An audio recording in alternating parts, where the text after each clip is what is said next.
បើសិនជាបងប្អូនចង់ជួយកូនឲ្យមានទំនុកចិត្តគ្រប់គ្រាន់ហើយអត់ងាយបាក់ទឹកចិត្តពេលដែលគេធំណាពាក់ព័ន្ធនឹងការសរសើរកូនបងប្អូន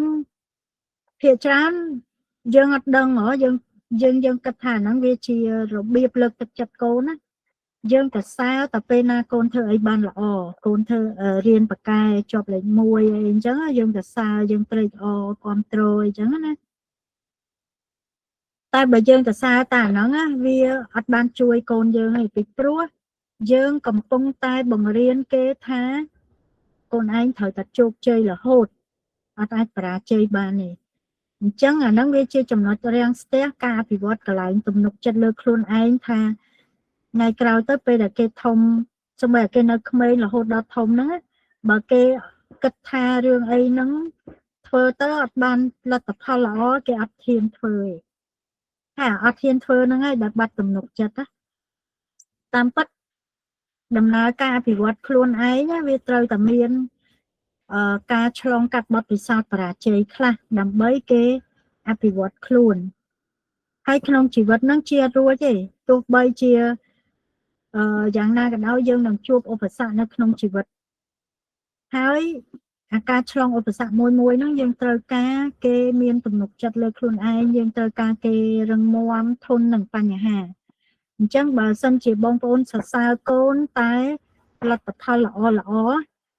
គឺយើងកំពុងតែបង្រៀនគេឲ្យផ្ដោតតែរឿងជោគជ័យអារឿងបរាជ័យអត់ហ៊ានសាកហ្មងហើយអញ្ចឹងគេនឹងទៅជំនួសអត់ហ៊ានសាកអីថ្មីហើយខ្លាចខុសគេជំនឿខ្លាចខុសហើយនៅក្នុងសង្គមខ្មែរយើងមានច្រើនណាដែលលោកគ្រូខ្ញុំគាត់ធ្វើការមួយមេក្រុមហ៊ុនធំណាមេបរទេសគេឆ្ងល់គេសួរថាអ្នកឯងធ្វើម៉េចជួយបុគ្គលិកខ្ញុំដែលជាមេដឹកនាំដែរនៅក្នុងស្ថាប័នហ្នឹងណាដែលខ្លាចជាមេគេហើយហ្នឹងនៅតែខ្លាចខុសទៀតដោយសាររឿងហ្នឹងដែរដោយសារតែបទពិសោធន៍យើងពីក្មេងទទួលការស្ដីបន្ទោសច្រើនទទួលការចាប់កំហុសច្រើនហើយយើងពុកម្ដាយសរសើរតែលទ្ធផលល្អតែអត់មើលអត់លើកទឹកចិត្តពេលដែលគេឆ្លងកាត់បទពិសោធន៍អត់ល្អយើងអត់បានជួយលើកទឹកចិត្តគេឡើងហ្នឹង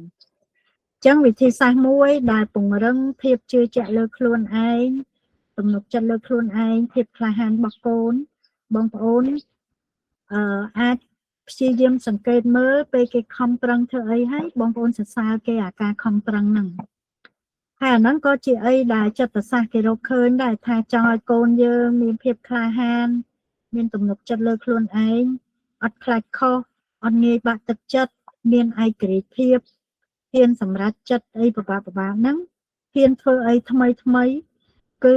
បងប្អូនផ្ដោតលើការសរសើរលើការខំប្រឹងជាជាងសរសើរទៅលើលទ្ធផលណាចានេះជាវិធីសាស្ត្រមួយទៀតខាងផ្នែកចិត្តសាស្ត្រហើយជួនកាលយើងមិនបាច់សរសើរថាអូខ្លួនឯងធ្វើអញ្ចឹងល្អមិនល្អអីយើងមិនបាច់ភ្ជាប់មករឿងល្អមិនល្អពីព្រោះ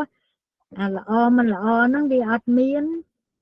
ຂະຫນາດវាស់ពិតប្រាកដទេវាទៅតាមការយល់ឃើញរបស់មនុស្សម្នាក់ប៉ុន្តែបងប្អូនអាចត្រឹមតែនិយាយឧទាហរណ៍ថាអូម៉ាក់ឬក៏ប៉ាឃើញខ្លួនឯងខំប្រឹងរៀនខ្លាំងអញ្ចឹងពេលដែលគេខំប្រឹងអីហើយយើងឃើញអាហ្នឹងហើយយើងនិយាយទទួលស្គាល់អញ្ចឹង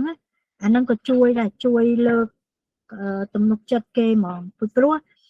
មនុស្សយើងអត់ខ្លាចពិបាកទេបងប្អូនប៉ុន្តែអ្វីដែលយើងខ្លាចគឺខំប្រឹងហើយអត់បានទទួលការទទួលស្គាល់ការឲ្យតម្លៃហ្នឹងស័ក្តិសមនឹងការខំប្រឹងរបស់គេអញ្ចឹងបើដូចភ្ជាប់មួយបងមិញដែលលើកថាកូនអត់ធ្វើការងារទេកូនក៏ចាយលុយអត់សូវសមចាយអីចាអាហ្នឹងបងប្អូនអាចប្រើវិធីសាស្ត្រហ្នឹងដែរថាប៉ុន្តែយើងអត់ផ្ដោតទៅលើអាគេធ្វើខុសទេយើងផ្ដោតលើគេធ្វើត្រូវអាហ្នឹងតាមចិត្តសាស្ត្រគេហៅថា positive reinforce បានន័យថាយើងសង្កេតមើលអ្វីដែលគេធ្វើត្រូវហើយយើងនិយាយអ្វីដែលគេបានធ្វើជាការទទួលស្គាល់អញ្ចឹងទោះបីជាបងប្អូនអត់បានភ្ជាប់មួយថាល្អមិនល្អក៏ដោយ គ្រាន់តែបងប្អូននិយាយទទួលស្គាល់អីដែលគេខំប្រឹងធ្វើហ្នឹងគឺវាមានឥទ្ធិពលខ្លាំងមែនតើវាជួយឲ្យគេខំធ្វើទៀតពីព្រោះតាមចិត្តសាស្ត្រកូននឹងថាអូខ្ញុំខំប្រឹងហើយប៉ាម៉ាក់ខ្ញុំមើលឃើញចឹងដូចគ្នាដែរពេលកាលយើងនៅក្មេងដូចគ្នាពេលយើងខំប្រឹងធ្វើអីហើយប៉ាម៉ាក់យើងអត់ឃើញយើងអត់សុបាយចិត្តទេមែនទេបងប្អូនចឹងកូនរបស់យើងដូចគ្នាតែផ្ទុយទៅវិញបើយើងខំប្រឹងហើយអ្នកគ្រូក៏ដោយពេលកូនសិស្សខំប្រឹងអីបើសិនជាអ្នកគ្រូមើលឃើញហើយអ្នកគ្រូនិយាយតែមិនបាច់វិនិច្ឆ័យគ្រាន់តែនិយាយទទួលស្គាល់ថាអ្វីដែលគេបានធ្វើហ្នឹងប៉ុណ្ណឹងគឺមានឥទ្ធិពលខ្លាំងហើយថ្ងៃក្រោយគេនឹងខំទៀតហើយហើយអីដែលគេធ្វើអត់បានល្អអីដែលគេធ្វើខុសហ្នឹងបើវាមិនជាបញ្ហាធ្ងន់ធ្ងរបងប្អូនធ្វើអត់ឃើញទៅតែបើសិនជាករណីហ្នឹងវាធ្ងន់យើងត្រូវការកែតម្រូវត្រូវការអប់រំចាអញ្ចឹង positive reinforce ហ្នឹងគឺយើងព្យាយាមសង្កេតមើលអ្វីដែលជាវិជ្ជមានហើយយើងនិយាយឬក៏សរសើរឬក៏មិនបាច់សរសើរក៏បានដែរនិយាយហើយឧទាហរណ៍ថាអូថ្ងៃហ្នឹងកូនឯងបានជួយលាងចានម៉ាក់ហើយម៉ាក់សប្បាយចិត្តតែប៉ុណ្្នឹងបានហើយអញ្ចឹងកូនគេទុកយើងដូចព្រះអញ្ចឹងបើគេដឹងថាព្រះសប្បាយចិត្តគេនឹងខំធ្វើទៀតហើយប៉ុន្តែតើតាអីដែលយើងនិយាយហ្នឹងចេញពីចិត្តមែនតើណាចានេះជាតិចនិចមួយបើបងប្អូនត្រូវការយកទៅប្រើជាមួយកូនលើកទឹកចិត្តឲ្យគេខំធ្វើអីដែលគេអត់ចង់ធ្វើលើកទឹកចិត្តឲ្យគេខំរៀនឲ្យគេជួយការងារផ្ទះឲ្យគេជួយសន្សំចៃលុយអីហ្នឹងបងប្អូនអាចសង្កេតមើលកន្លែងណាដែលគេសន្សំចៃយើងនិយាយឡើងហ្នឹងទៅអញ្ចឹងវាត្រូវការបងប្អូនត្រូវការមានពេលហើយនឹងធម៌ពលដើម្បីសង្កេតអញ្ចឹងបើយើងខ្វះអាហ្នឹងយើងបាក់ដែរបាក់